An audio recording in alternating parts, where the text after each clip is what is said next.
When I first married Clara, I thought I had found my forever. We met in college, both young and ambitious, and we built a life that seemed perfect from the outside. I worked long hours as a civil engineer, and she stayed home with our 2 kids, Emily and Jack. For years, I believed she was the heart of our home, loving, caring, and loyal. But I was wrong. Slowly, her warmth faded, replaced by distance and irritation. She stopped talking about her day, stopped asking about mine.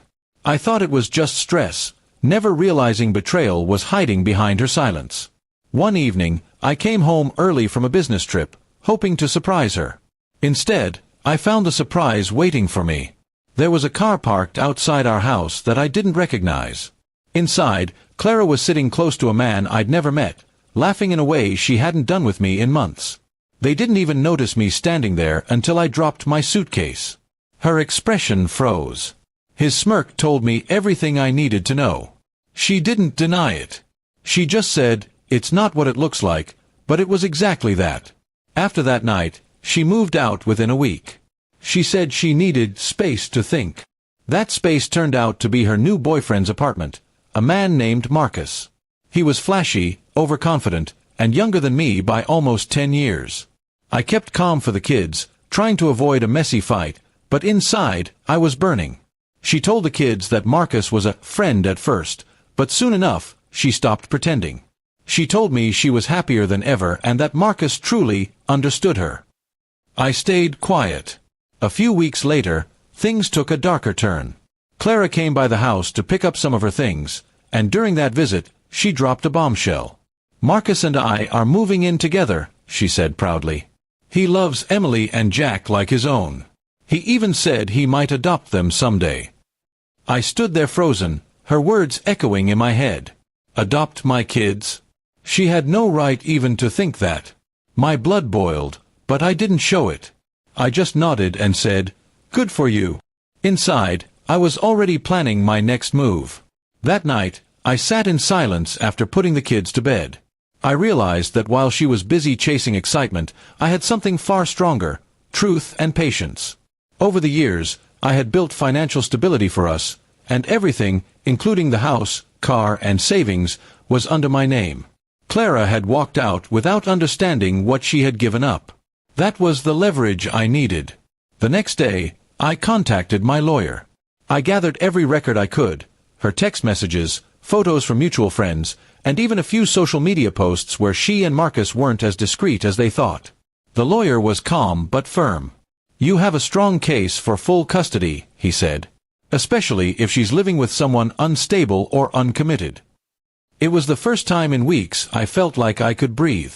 While the legal process started, I made sure the kids stayed safe and happy. They didn't know the full truth, but they missed their mother. I never spoke badly about her to them, no matter how much I wanted to. I wanted them to see who she really was on their own.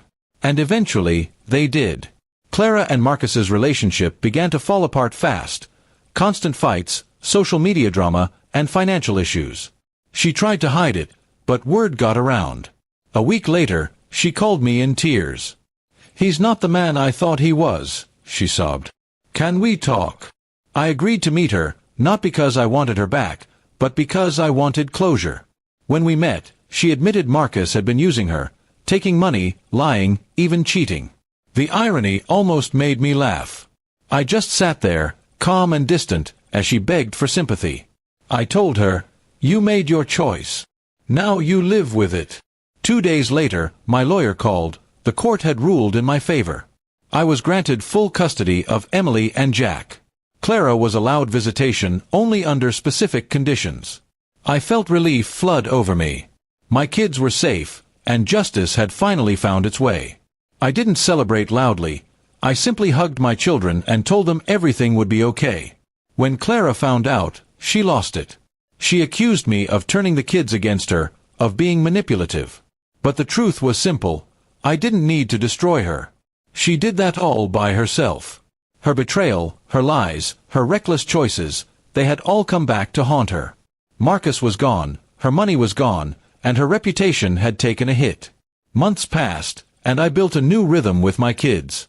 We focused on healing, on laughter, on rebuilding what she had broken. Clara tried to come back into our lives from time to time, but Emily and Jack had changed. They still loved her, but the trust was gone. She was now a visitor in the life she once owned. One evening, I found a letter in the mailbox from her. In it, she apologized for everything, for the lies, the betrayal, the pain. She said Marcus had left her, and she had no one. I read it once, folded it neatly, and placed it in a drawer. Forgiveness might come someday, but not today. My revenge wasn't loud or cruel. It wasn't about hurting her back. It was about taking control of my life again, protecting my kids, and showing her that choices have consequences.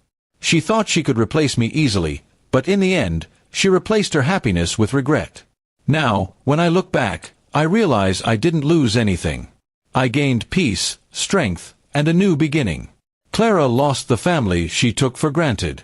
And that, more than anything, was the quiet revenge she never saw coming.